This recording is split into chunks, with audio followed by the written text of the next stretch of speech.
Hey guys, Bruce here with DIY Homestead Projects. Have you ever been sitting around watching YouTube videos of people welding and see something that you think you'd like to try for yourself?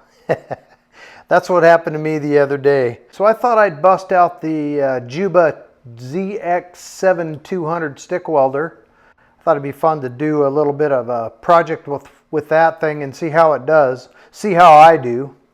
It's been a while since I've done any stick welding. But I dug out a piece of scrap metal I had, 2-inch square tubing, 1/8 of an inch thick. So it's kind of thin. I don't know if I can weld that without blowing through it or not. All I have is 1/8 inch rods, but we'll see.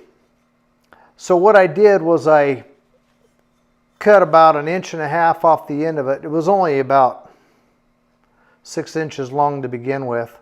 Cut off a chunk and I tack welded it up here onto the top. And I just put a tack weld, one on that corner and then one over here on this corner. I did those tack welds with a 1/8 inch 70-18 rod, and I ran a couple of beads on a piece of scrap just to kind of see if it was going to weld okay. See how it's got a big gap right up underneath there?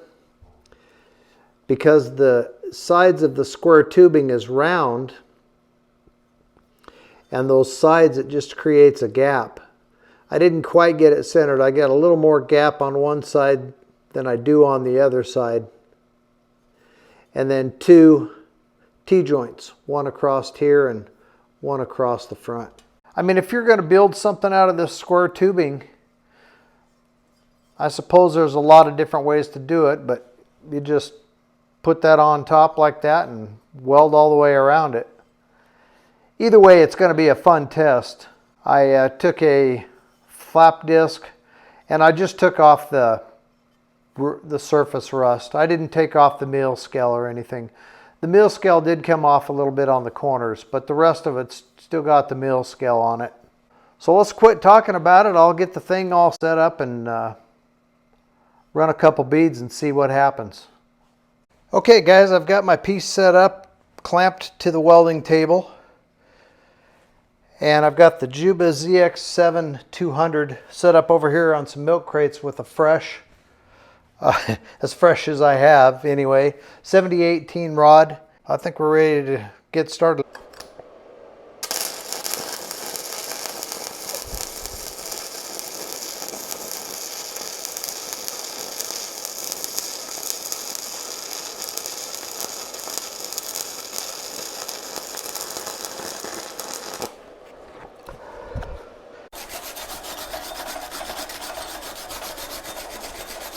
Well, that came out real nice.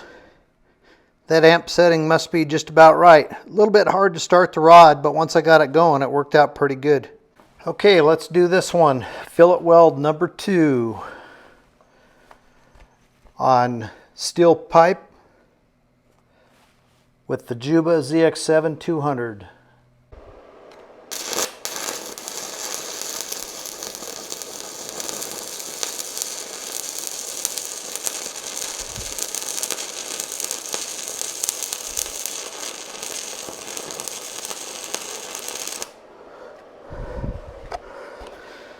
Now that one didn't feel like I had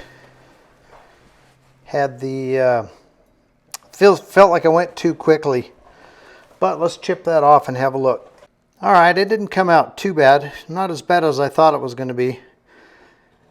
But it's not real consistent. It would definitely hold the two pieces together though, I'm pretty sure about that. Now we'll get set up and do the tricky ones. The ones with the big gap. We'll see how that goes. This is the side that has the biggest gap. I really don't know how this is going to go, but on the video I watched, the guy tried to keep the arc on the main piece more so than on that small piece and up into that corner. So that's what I'm going to try to do. I'm going to keep the arc along that corner the best and let it bleed over and incorporate the other piece. This could be a disaster. We'll see how it goes, but either way, it'll be good practice and it should be pretty neat to see what the outcome looks like.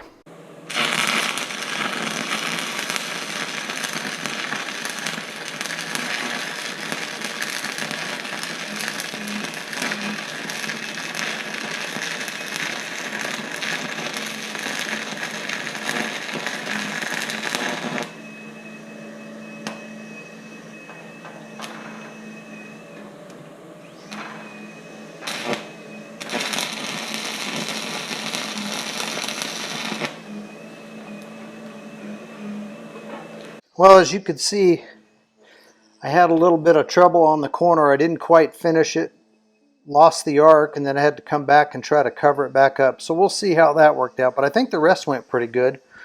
Let's chip it and have a look. All right, really not too bad at all.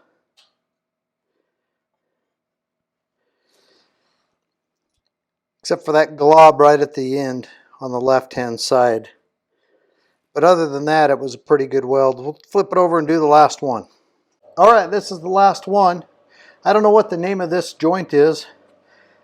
If it's a butt weld or if it has another name for it. If you know what this joint is called, let me know in the comments. I'd really be curious to know what the correct terminology is. We'll run this last one and I'll clean it all up, and then we'll have a look at it and see what the overall outcome looks like.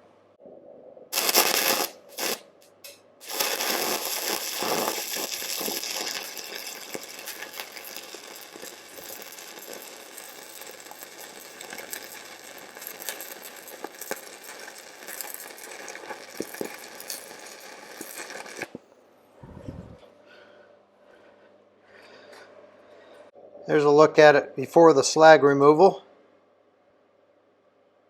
I'll remove that slag, we'll get it all cleaned up and have a look at it.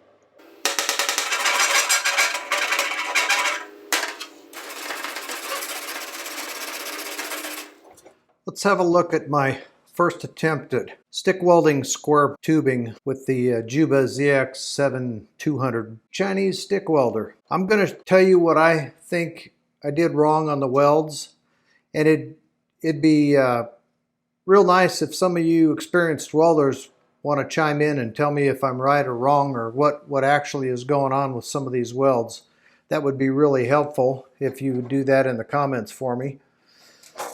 All right, this is a look at the first weld that I did, and in my opinion, it was the best.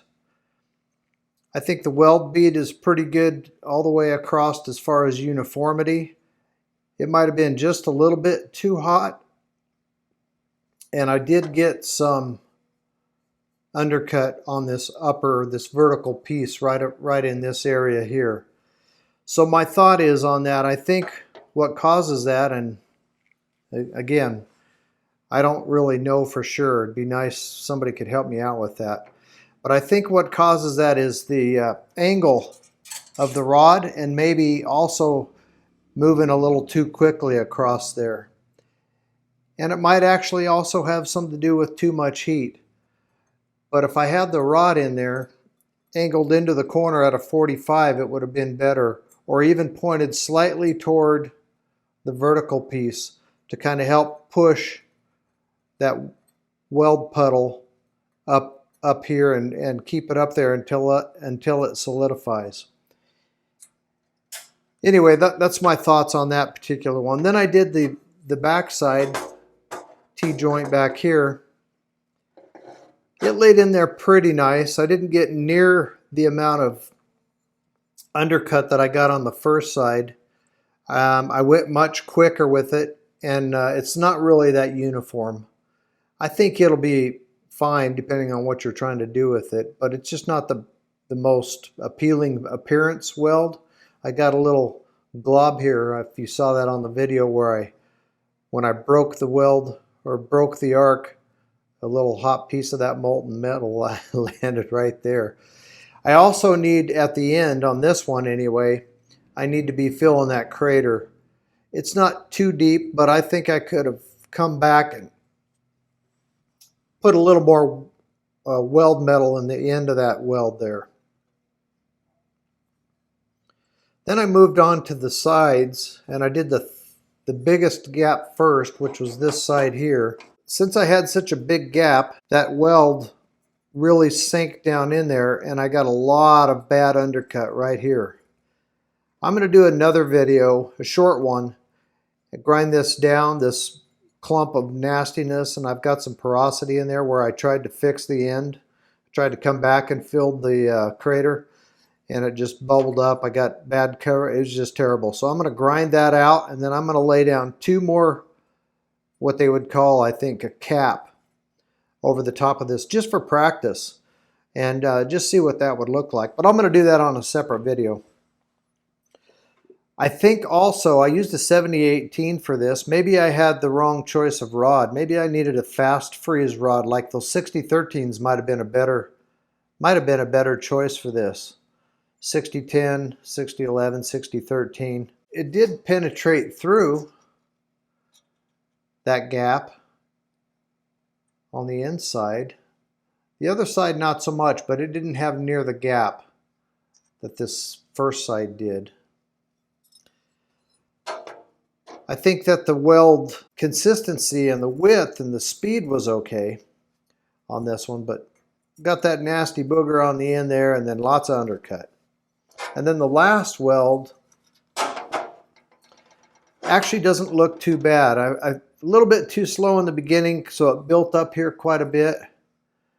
But then it started to lay down real nice as I went through. And again, I've got a crater at the end, so I need to come back in there and spend just another second or so right at that end to come back and fill that up with weld material. That's basically, that's slightly concave. It almost flush all the way across there. A little too much here. If I could take some of this, put it over here, it'd be a little bit better. But anyway, that's a look at the weld. Let me know what you guys think. I appreciate you joining along on the video. Hope you enjoyed it. I had a good time making it.